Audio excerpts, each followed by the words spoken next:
Alfie will probably give me a cue at this point. We'll dive in. Okay, guys. Sorry, no, that's my cue. Wait for more people to join. We'll give them a few more minutes or so. Most of the people joining will probably be part of the hackathon. So we'll actually be at Google on Friday attending, and this will actually be part of, I guess, the whole experience for them and will influence what they produce. But we will have some of the wider Soda Social community joining as well. They always tune in, and we love to see them get involved.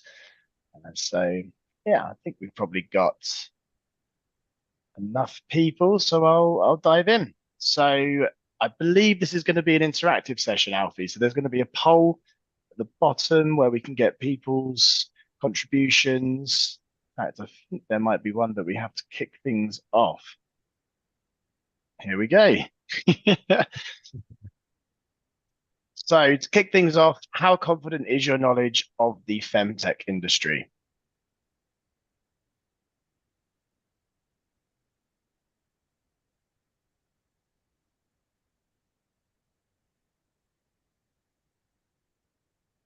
Give everyone a few more seconds to put their votes in. And there we have it. So majority of people coming in with not confident at all. Second up, somewhat confident, and then small margin of people very confident or I'm not sure. So a real mix there. So I think that's a nice way to kick off our panel, which should hopefully open people's eyes a little bit on the matter. So yeah, good evening, everyone, or morning, depending on where you're joining from the world today. Welcome to Soda Social's live panel discussion, Talking Tech, Women's Health Reimagined. We've partnered with our good friends at Code Institute again. For those who aren't aware, we're running a hackathon this Friday at Google, which is super exciting. And this panel will influence all of that. Code Institute are the world's first credit-rated coding bootcamp. We've been running these events with them for a few years now, the aim of creating the next generation of career-ready developers. This is going to be part of the resource for their discovery sessions, and we'll be contributing to the hackathon on Friday, but also everyone that's just joined from the wider Soda Social community, welcome. It's great to have you tuned in. For this webinar, you can expect an hour of panel discussion with a live Q&A at the end, and there'll probably be about half an hour of networking at the end for those who want to continue on. My name's Adam Brinkley. I head up the UK team here at Trust in Soda, and I'll be the host and chair for the webinar. I want to make this discussion as engaging as possible. So if you've got any questions for our panel throughout, just feel free to ask them in the side panel or save them for the Q&A at the end. Lastly, before we kick things off, please note that this is being recorded, so don't swear. Not that any of you would, but it will also be uploaded to our Soda Social YouTube channel, where you can also access all of our upcoming webinars and podcasts too. I'd like to introduce our fantastic panel. We've got 3 industry experts with a clear passion for building a safer, more equitable future for women using tech. If you folks could all just do a quick intro, your role, your experience, what brings you here today. Let's start with you, Pablo. Oh, nice. Thank you. Well, I'm Pablo Solano, product design manager at Flow. For those of you who don't know Flow, we are a period/health app. We've been around for a while. As of this year, we became the biggest health female app in the world, which is a daunting thing to say, but equally exciting. I've been a product designer for about 10 years now, designing for startups and big and large corporations as well. And I'm joining this fantastic panel because I love to see what's going on the FemTech space. I started out my career in FemTech, and it feels a full circle to be back after seeing a lot of design and products in different industries, and also to get to learn a little bit as well about what's going on in other sides of the space. Awesome. Great to have you joining us. We'll move on to Smrita. Hi, everyone. So I'm Smriti, Senior Product Manager at Elvi. For you who don't know LV, it's an established femtech space since 10 years. They were the first to launch a product for the vagina. I think we can say that word. 13 years ago as a pelvic floor trainer, so it's very big in a connected space. In 2019, it launched the first wireless breast pump, so really giving kind of that freedom to women to breast pump more practically. Instead of being connected to a wall, it really like fits in your bra. You can walk around. It really is a fantastic product. The founder, Tanya Bowler, she now runs a fantastic podcast also called Skin Like a Rhino, which I highly recommend as well. From my perspective, I used to work as well at Sky Sports as a senior product manager on personalization for 3 years. But yeah, I switched to FemTech because I really wanted to be more mission driven and contribute to problems that I care more about.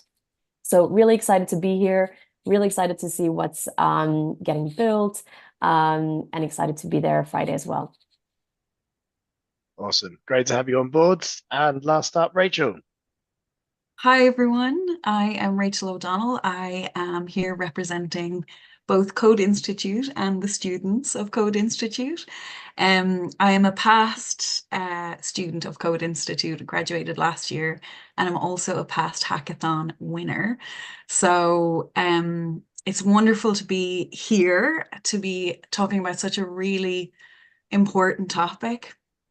And also, I'm so excited to be on this side of the hackathon to see how many people that we can support throughout the week. And I'm very excited. I've already seen some of the ideas for the project, so I'm super excited. Awesome. Well, let's get into it then, shall we? So there's a number of questions that I'm going to throw out to the panel, and then we're going to have a nice debate and see where the conversation takes us. So first up is all about getting started. So what would you say is the first step someone should take when beginning to develop a FemTech product idea? Maybe I can take that one up. I really think it is about having a problem to solve. So it all said and done, I think women's problems have been ignored for a very long time. So the positive part is there are a bunch of problems that still need to get solved. But I really kind of recommend honing specifically into a problem statement. And understanding kind of the users. In order to understand the problem that you want to tackle, you have to get into the user's pain points, ideally look at anything you can find online. There are a lot of fantastic surveys that are accessible.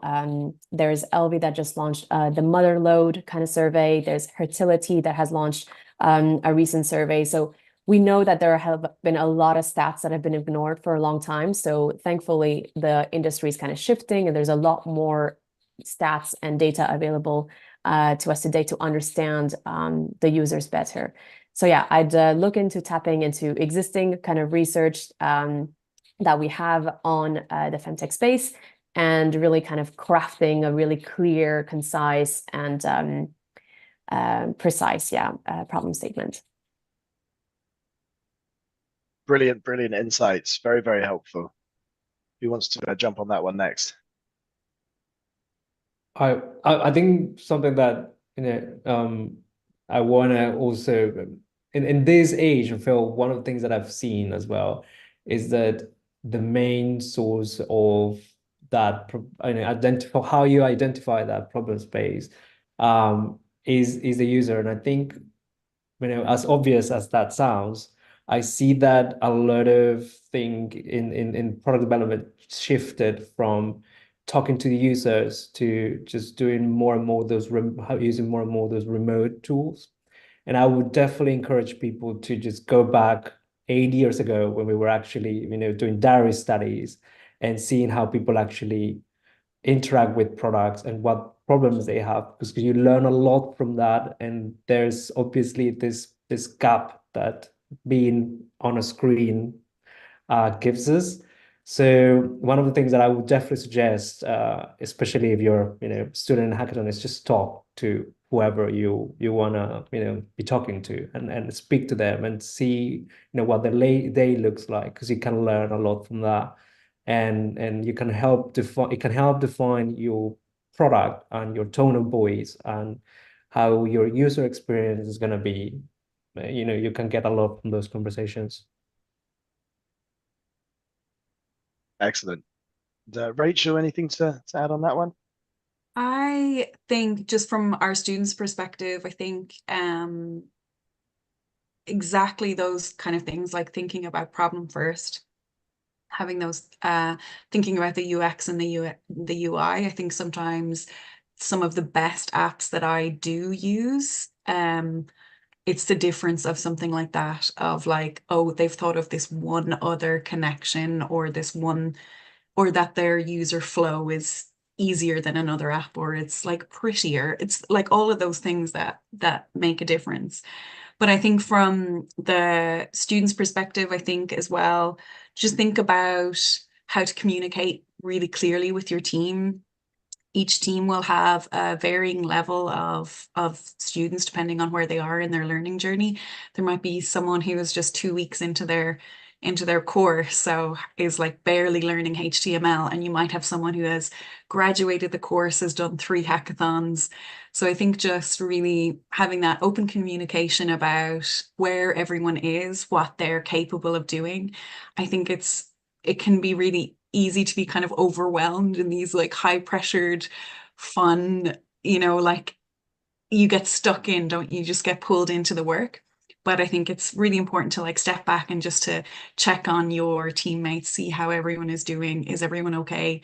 Like, how is the communication doing? Like, are we feeling good?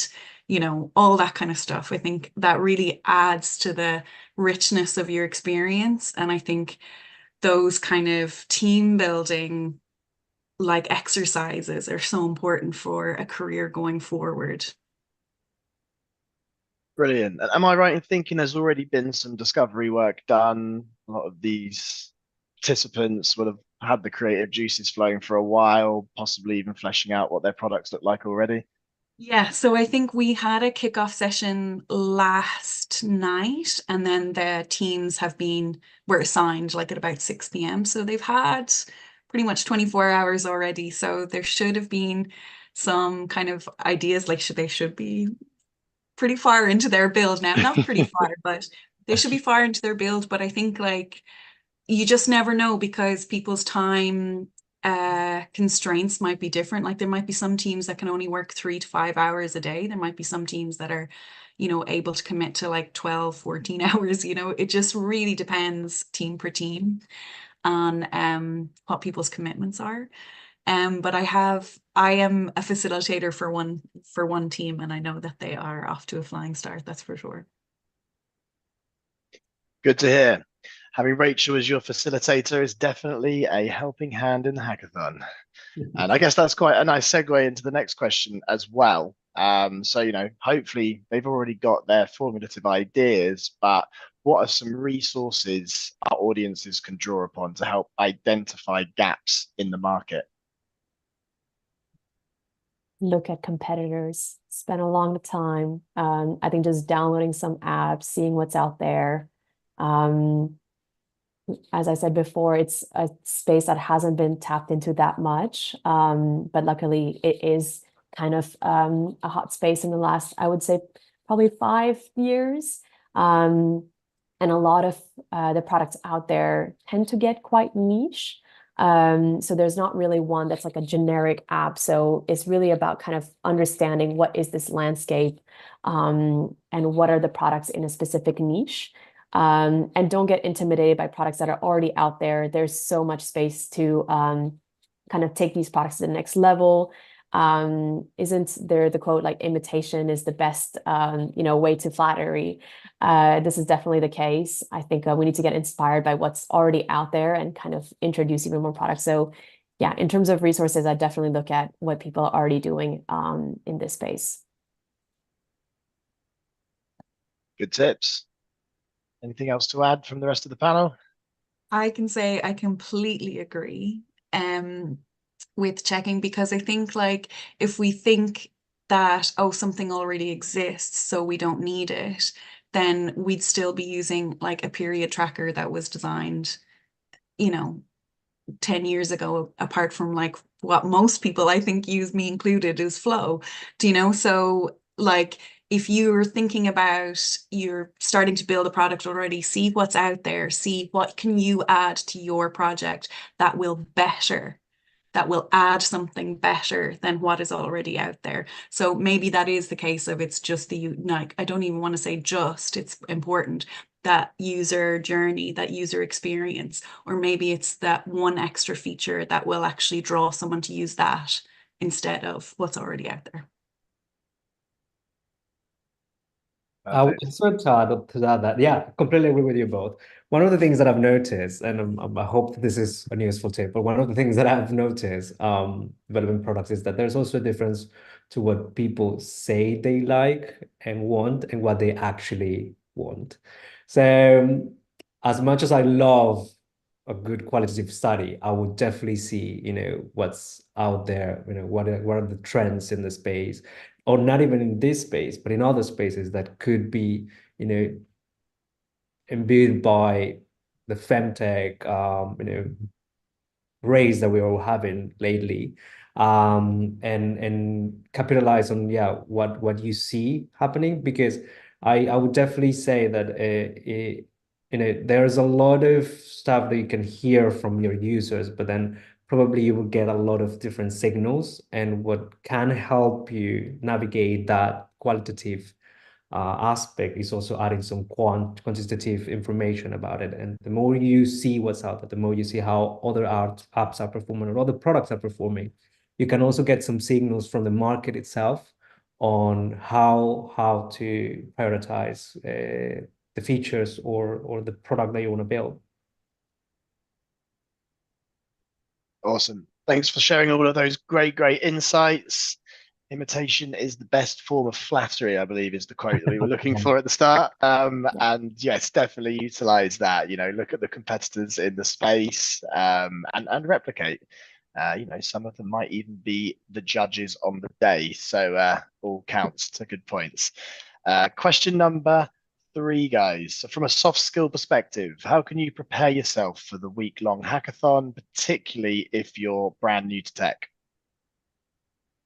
I can definitely take that one. I mean, everything I said earlier, but I think from the perspective of you being brand new, my first hackathon experience was quite terrifying. I think just be really kind to yourself. You're already doing something that is so out of your comfort zone.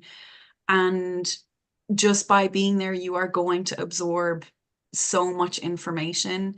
In my time during the 1-year course, I participated in 3 Code Institute hackathons.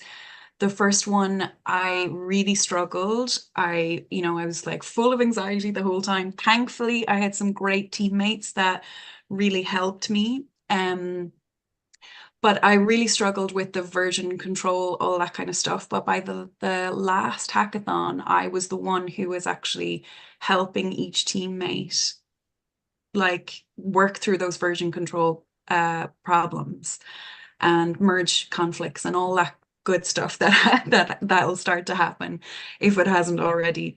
So yeah, just check in with yourself, check in with your teammates. This should be a fun experience. You are going to learn lots. It is going to be uncomfortable in parts because you are stepping into, a brand new world that is like, can be quite confusing, but like just go with it. You're going to be amazed by what you have built by the end of this, and you'll have made some like really amazing connections, and we will have the best time on Friday. I can relate to that. I did a hackathon once, and we built a chat bot, and this was back maybe in 2018. And I thought we were with some devs. I was more on the business side, and I thought, okay, now is the time to build. I'll let that, with a dev. But actually, there were so many, low code tools even at that time where I found myself contributing and learning. And there is such it's such an open space to learn off each other's skills. So I definitely do a check-in as well and understand each other's skills. because there's definitely some, I think, blind skills maybe that you don't even realize you have that can put a lot of value onto the project. Absolutely. Yeah. What about you, Pablo? Have you ever done a hackathon before? I feel like I've been doing that for about a year at Play. I was joking with my colleagues because I was saying, I'm joining this panel and then they have to build a FemTech product in 5 days. That sounds very familiar to what we're doing here every sprint. But I completely agree with what you've said. I would say that one of the things that I've identified in my team and in the teams that I work with is that when something doesn't go as expected or well is mainly because we have gone into our bubble of working in our own little task and forgot that we are a team. At Flow, we are a remote first company, and you would see that, at first it's a bit daunting to navigate this over communicative culture, but that is actually what helps us move forward together and not just, be isolated, everyone doing their own thing, and then eventually just hitting up a block because we didn't communicate effectively in the beginning. So over communicate and make sure that you're checking in on your teammates. Absolutely. I think that's one thing that the teams will have an advantage on, really, actually, is that the whole course is all online and it's all like learn within your own time, So hopefully the students will be kind of used to like the communication that we all have is all on Slack. So hopefully those kind of communications will be kind of okay. And then, joining a huddle or, being able to kind of have those communication channels open and not trying to start them or trying to figure it out.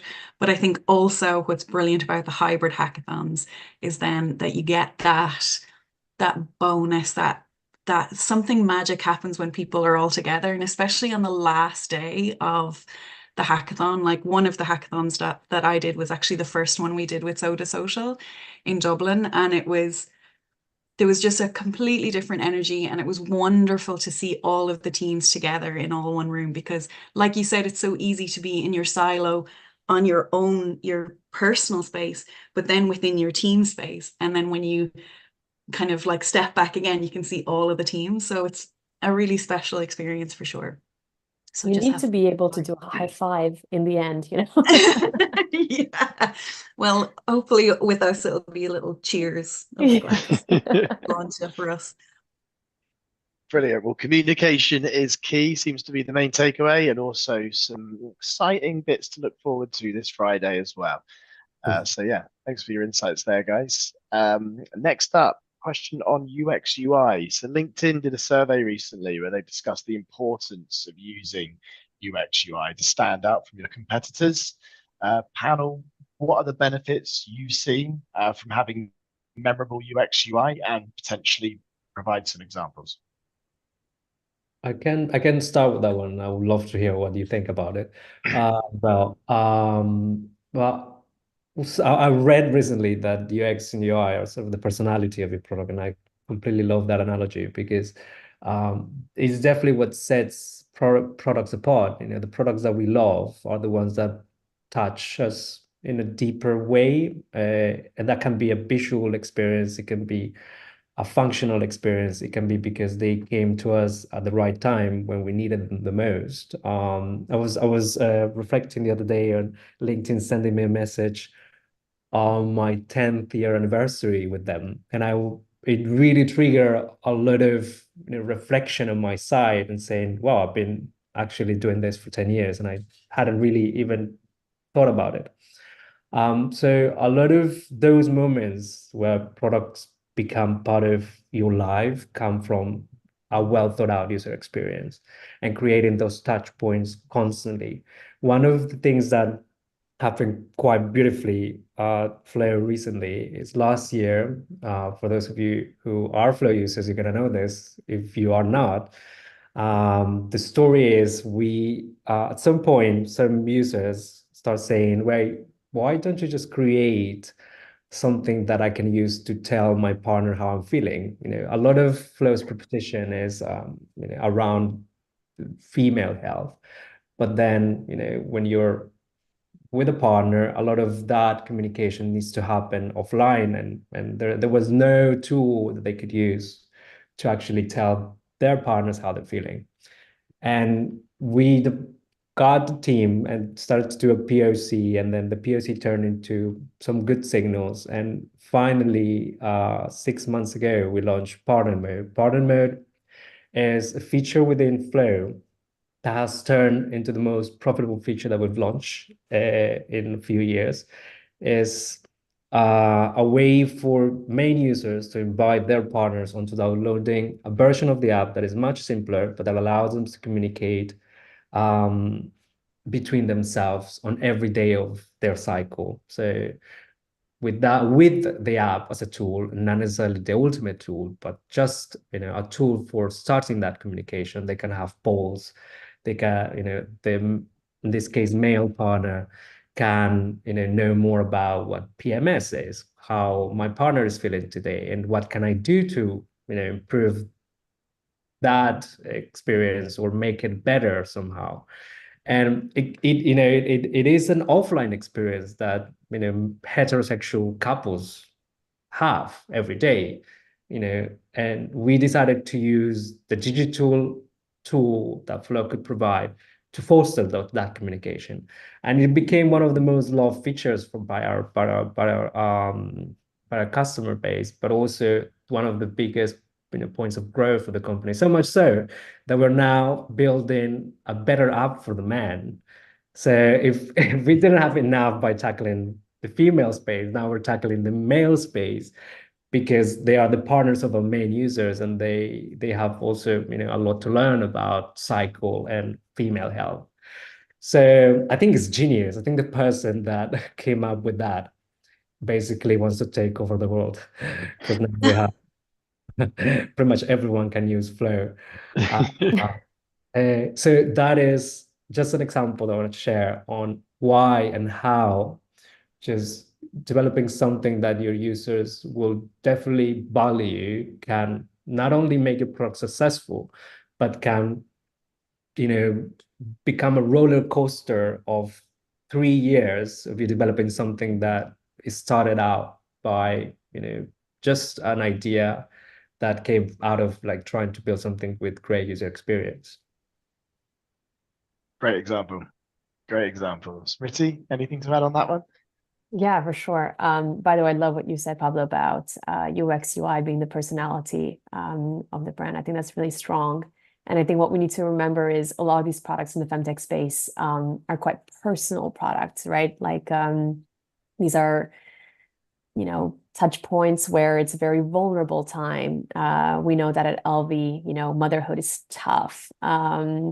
And we were speaking to a mother at a very vulnerable time. And the pumping journey, for example, is a very emotional journey, and it's very individual.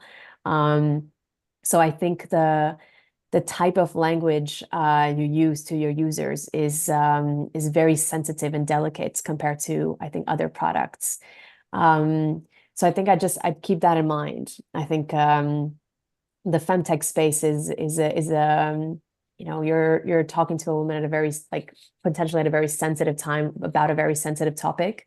So there needs to be high empathy towards more than ever towards the users and the products we build. Perfect. I mean, how am I going to top either of these? How am I going to even add? I mean, I totally agree with both. I love the personality aspect, and I love your empathy aspect too, Smriti. And I think the only thing I could possibly add is, first of all, I think that is incredible, the idea from Flow to have that thought of taking that kind of mental load away from the female in a relationship where they might be feeling the most vulnerable and they do not have the mental capacity to actually communicate. I think that is genius. And I think it's that kind of empathy also, that empathy of thinking about your customer, and on the space that she might be in using your product. And I think the only thing I would add is that, this is going to be such a rich landscape because there is so little research, there is so little data, there's such a rich landscape of areas to go into.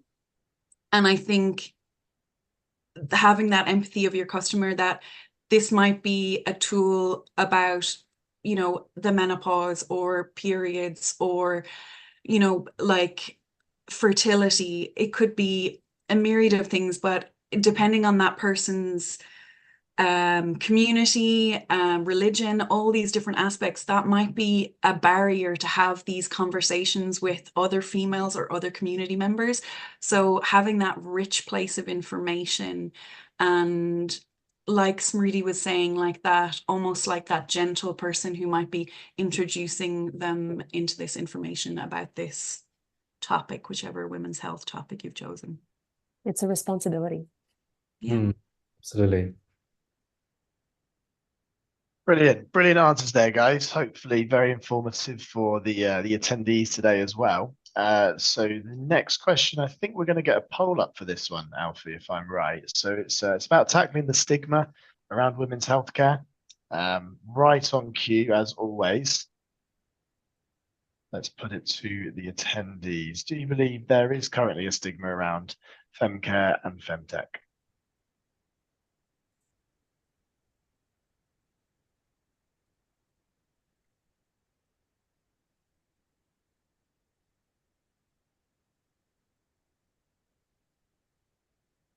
Are the scores in, Alfie?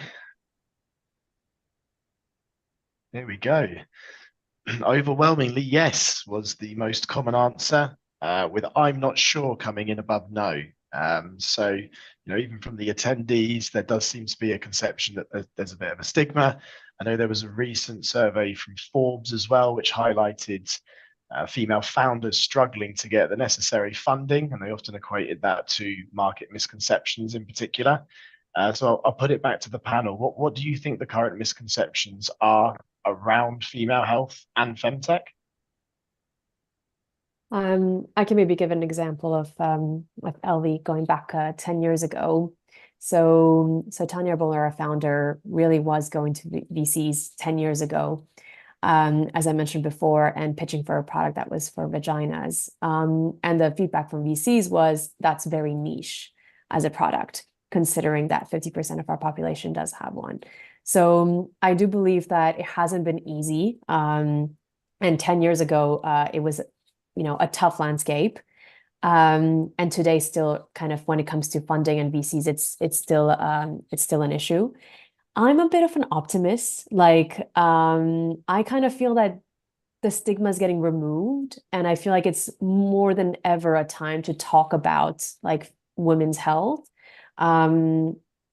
I don't know if it's because my LinkedIn has suddenly become all about women's health since I've joined LV, but it is a very positive space, a very encouraging space. I feel like I'm seeing a lot of positivity around the conversation, and we're elevating each other's voices a lot. I think 10 years ago was tough, 20 years ago even tougher, but I feel like today the stigma, I don't think it's as much there as it used to be before. And I do think people want to encourage this conversation more than ever. And it's the perfect time to be introducing products on the market that should have been on the market, decades ago. I completely agree with that. And we're also seeing it at Flow, for example, with some of our content, for example, Flow is a very content heavy, and a lot of our insights are around content and educational content that we put forward, and we do it in every single aspect of female health, and one of them is sexuality. It is important for us that people recognize their bodies, recognize how to explore their bodies and know their bodies. And we got a lot of pushback, for example, by app stores and by Facebook with our ads around our sex content. We need to tone down our illustrations and infographics so that they complied with what the norm is, because still seeing, sexual content from an awareness and educational point of view is still, pretty much very taboo. And I do believe that that was what, in general, the female space was also experiencing a couple of years back, where speaking about cycle or even period was taboo and no one wanted to do it. So yeah, it's I think we're moving on the right direction, and we need more products that are speaking about this bluntly, directly, in an informative way, and that, yeah, create that space for newcomers to join and keep doing it, with fresher and fresher eyes. I think that is also very, very important, that we, shift the mindset from taboo to what is the new normal, and what can we start saying that we haven't been saying so far. And I think we Well all have the said. responsibility when it comes to that. As users, as women, as men, as allies, it's really up to us to break the taboos that we've, built ourselves for a long time as well. Yeah, I'll be the first to say I'm with my water bottle, I have pain today. That's how it is. We need to become a lot more open, sharing it to our friends, our colleagues. It needs to be a lot more. We need to remove the stigma first and foremost. But I do believe with your comment, Tara, it's very different around the world. And there's definitely a big aspect of culture that plays as well. So I can imagine for Flow being a global app, it's, there are complications in different parts of the world. Yeah, absolutely. I think that is one of the things that we're constantly keep, reflecting on is, yeah, how can we make sure that our product is truly global and inclusive? Partner, for example, I mentioned that is the pilot was for heterosexual couples, but we're working on including homosexual couples because they use Flow and we know they use them. And that was the biggest complaint we got from day one when we launched Partner. Why is it just for heterosexual people? So we know that people are driving those debates, and it's good that everyone is doing it and challenging us product builders to come up with better and better products. It's good to check that. That's fantastic to see as well, like that, that the landscape and the conversation is shifting so much that, before the first thing is almost even launched, we're still thinking about creating it, expanding it for like couples that aren't heterosexual couples, and I think, yeah, like the more that we can all talk about this, that I do believe there is a stigma, but I do also agree that I think it's getting less and less. I think it's up to us all. Like personally, I've always been a bit of an open book. But I'm lucky in that respect. I come from an open culture and open family, not everyone is that. So I'm happy to take on, the gauntlet and, shout from the rooftops whenever I can. And whenever, like I said, like I have that mental capacity, because like you, Smriti, on Friday, I was, I wanted to achieve all these things, but my brain was not going to let me because of that complication of being in pain and having your hormones all over the place. And I think it's really important it's not just a female issue, like you said earlier, it's 50% of the population. 50% of the population is going to go through menopause. And the menopause is only just being talked about in the public landscape in the last couple of years. Do you know? There's only now, like, think about all of the people that are being late diagnosed with neurodivergency. Do you know, like, there's just so much that is happening. It's an exciting time to think about like launching FemTech products, and also as a woman, it's quite depressing to see like what has not been achieved already and what has and what data has not been collected because we live in bodies that fluctuate, that our hormones fluctuate. So it makes it harder for us to be studied. So therefore, almost all products that have been developed are developed on a male human. So it's just, it's kind of like a Pandora's box, isn't it, when you open it? But I think Yeah. it's fantastic to have these kind of conversations, you know, to be talking to you guys and having Soda put this, you know, together so that we can have these conversations from two people in the femtech space. And I think it's really exciting that we're doing this hackathon around women's health products, so it gets even more people talking. And like I said, it's not just like the female, it shouldn't just be on us to teach everyone. Like I really love like the Flow product in that it also allows for like a heterosexual guy who's in a relationship with someone to like learn on their own time, be like, okay, how can I support my partner? Because isn't that what we all want? You know, we all just want some support, no matter if we're in a relationship or not. Perfectly said. Not quite a nice segue into the next question, which I'll throw back at you, Rachel, because I think you were quite keen to include it. Was, are there any opportunities which breed from women's health being stigmatized? Opportunities, yeah. I mean, opportunities galore because there's hardly anything produced. There's nothing but opportunity. I think, like, when we think about it, like, you know, like Smriti said, like, there's things that should have been done decades and decades ago. Like, we've only just like gotten like our menstrual tracker that's amazing, you know? That isn't like us putting it in our calendar every day and like getting a repeat. And now we have like real amazing data that we can collect on our own cycles because everyone's cycles is completely different. How our hormones change is completely different. Yeah, I just think there's such a vast amount of spaces you can take, of ideas you can have, and how you can build something better on top of what's already existing. I just think it's like 50% of the population, like we have money. We are happy to use our money. So I think, yeah, I think it's just more than exciting. There's just so much that you can build. I think that's a fantastic point you added in the end. I think there must have been a misconception that, you know, there isn't the budget or like the financial means for women to actually invest in their health. And Yeah, we're not living in the 1900s anymore. We have money. exactly. We have our own careers, you know.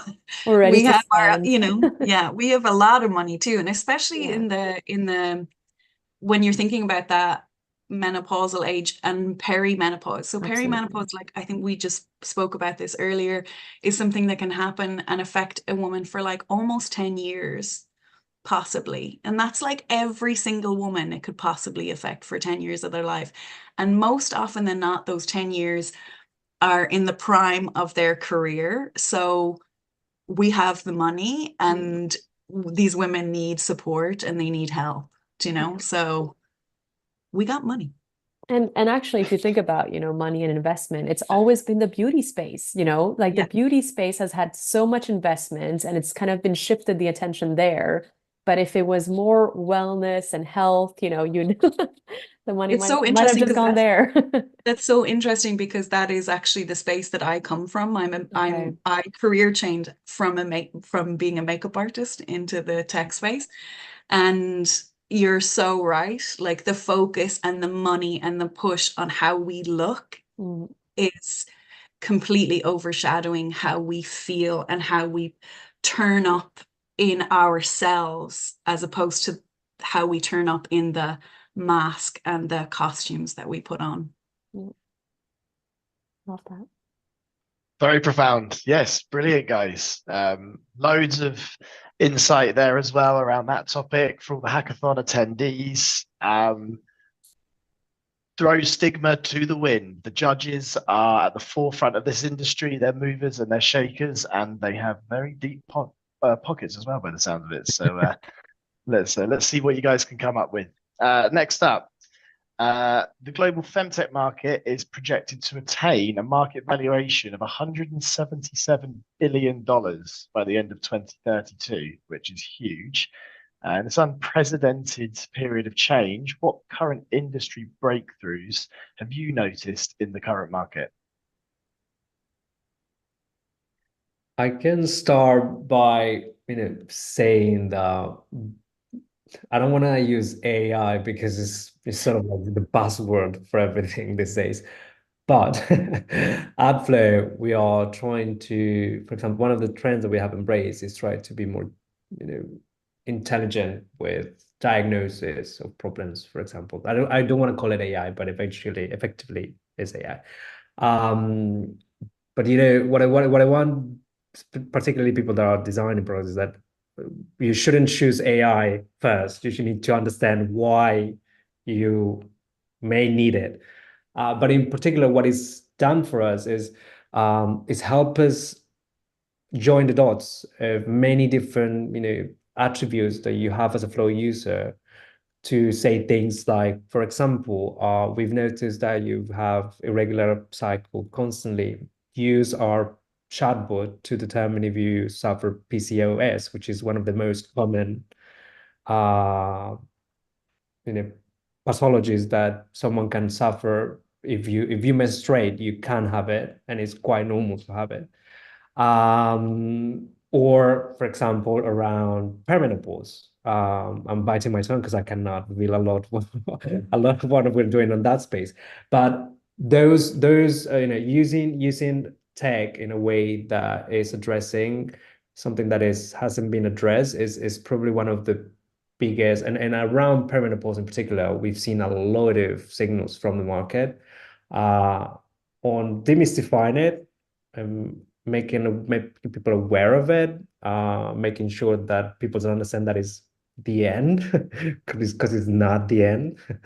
And yeah, it's super interesting to see how we still stigmatize these things, but I would say that in terms of trends, AI definitely is what we're embracing at Flow, just because a lot of our offering is based on insights, and generating insights becomes more and more.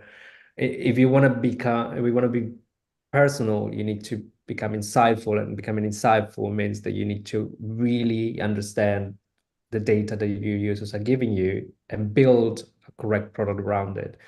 So that's one of the biggest ones that I've seen and that we are embracing at Flow.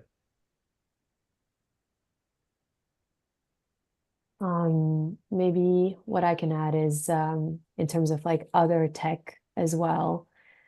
I think what's interesting is now we've got the Apple Watch, we've got the steps, we've got the heartbeat, we've got a lot of like sensors and triggers that are getting tracked kind of based on our normal life without really trying. So there's just a lot more access to data than ever before for us to leverage and build better kind of journeys for our users. I think if it was 10 years ago and we would be kind of dependent on temperature checks and you getting a thermostat and kind of getting your temperature check, and now the Oura ring, for example, that you wear on your finger, and it's got all these sensors every day, just keeping an eye on you in a very discreet way. We're kind of fortunate that these sensors are becoming quite normal and intuitive in our own lives for us to be able to collect even more data to provide better journeys for our users. And that's just the beginning, I think. Yeah. I think mostly the trends that I've seen is more to do with just conversations, like that conversations are happening, like in my personal space, in my environment, in my workspace. Like I happened to go to a tech conference in Manchester actually about a month ago. It was from the Manchester in Tech Festival, and it was the Women in Tech Unfiltered, and they had fantastic discussions there that I think should be allowed. It shouldn't have to have their own space and their own day and a separate, these are things. I think it was fantastic to see like conversations on the main stage about how menopause will affect your, like, or perimenopause and menopause might affect your day-to-day working or in your career, or how things show up. You know, we had, like, there was some panelists there who were talking about how that they had no idea that they were going through menopause.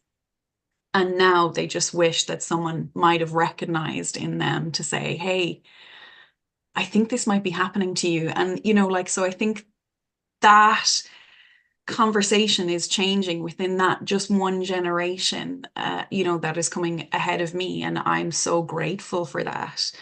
And I think having those conversations in tech spaces is so important because, again, so other eyes can see the opportunities that are going to be there and the products that can be built, and yeah, and just the effects that can have on the population as a whole. Like Pablo has shown, it can benefit not just women, but the men in women's lives. So Absolutely. Great contributions there, guys. What I'll do with the last 10 minutes is go through some of the questions that have been thrown up in the webinar chat. I've not been ignoring them. I was just saving them for the end, guys. At the start, there's a load of nice press for Flow Health. Lots of happy customers in there.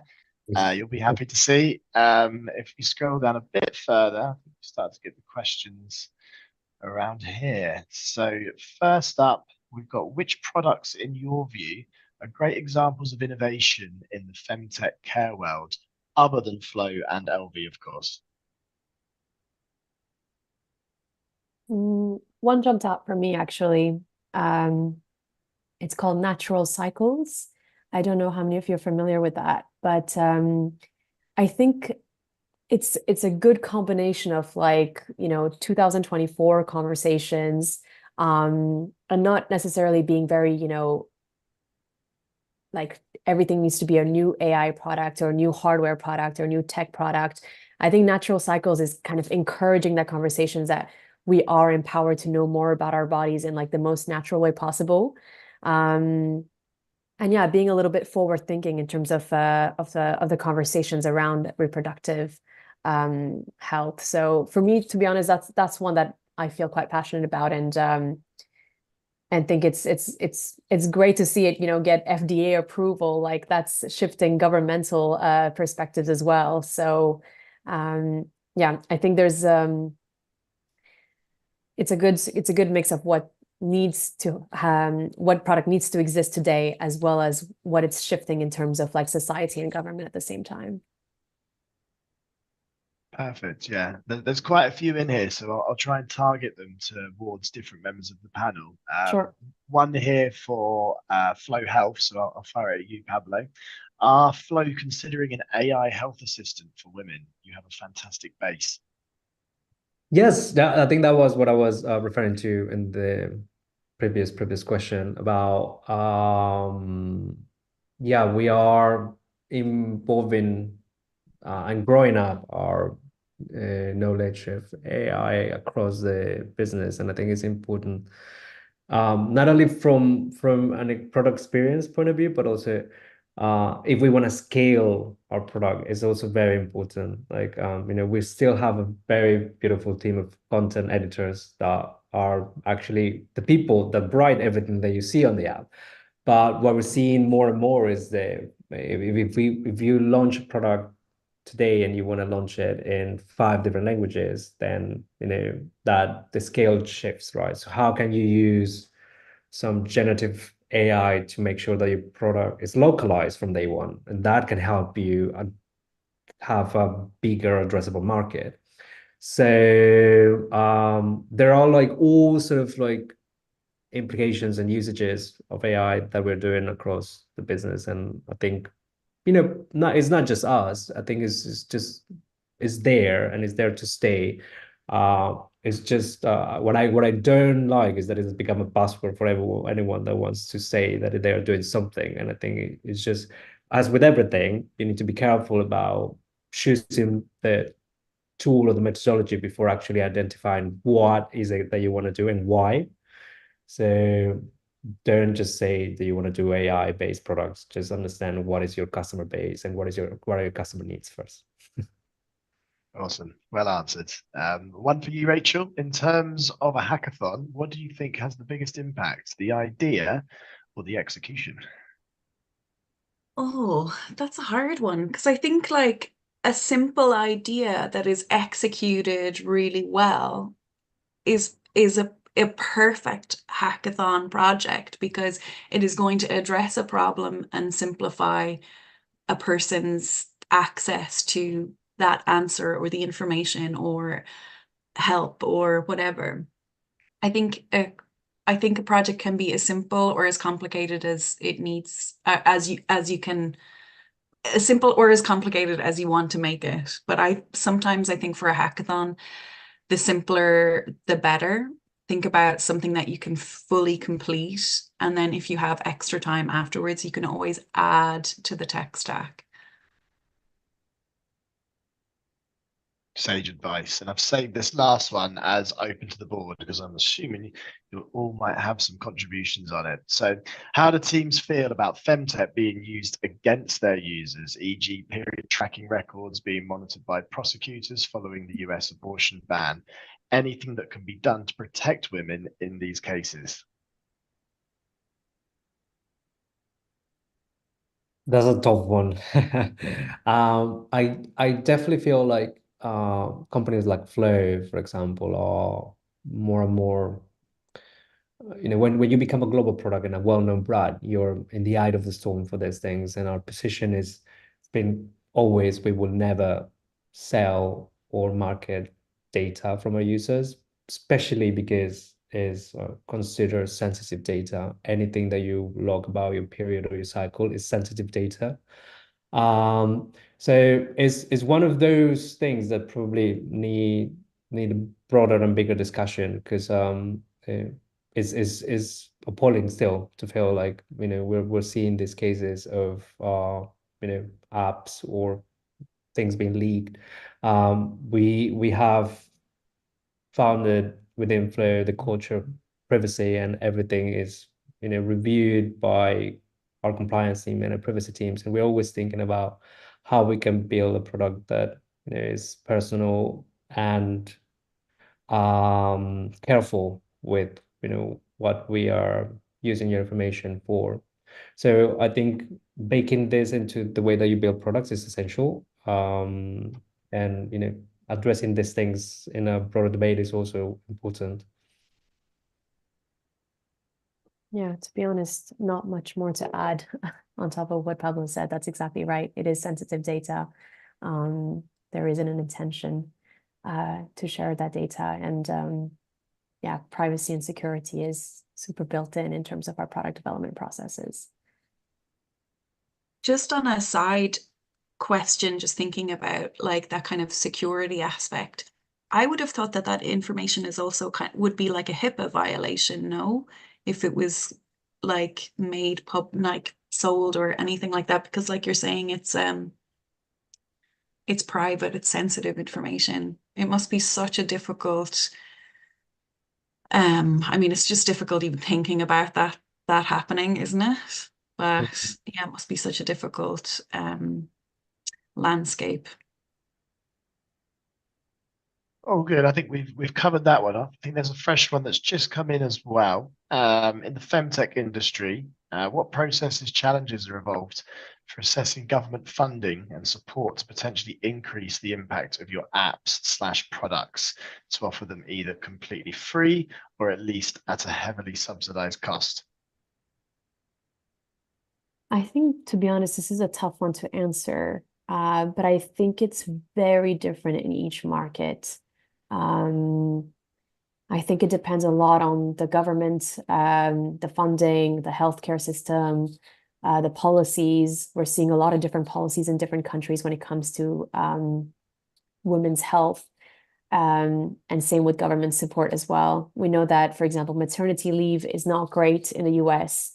So LV's breast pump is definitely most sold in the US because they need that freedom to pump because they go back to work so soon. But at the same time, there have there are policies that they're introducing that every workplace needs to have a pumping space within the office. So, I think there's there are things that are slow, but there's policies that are going the right directions to support the FemTech industry.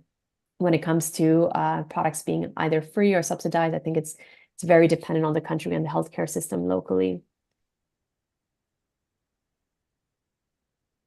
Absolutely, yeah. Very, very unique question to, whichever country you're in as well. But I think we're just, scratching the surface of all the interesting debates that will inevitably happen over the coming years, which also makes it a very exciting space to be in.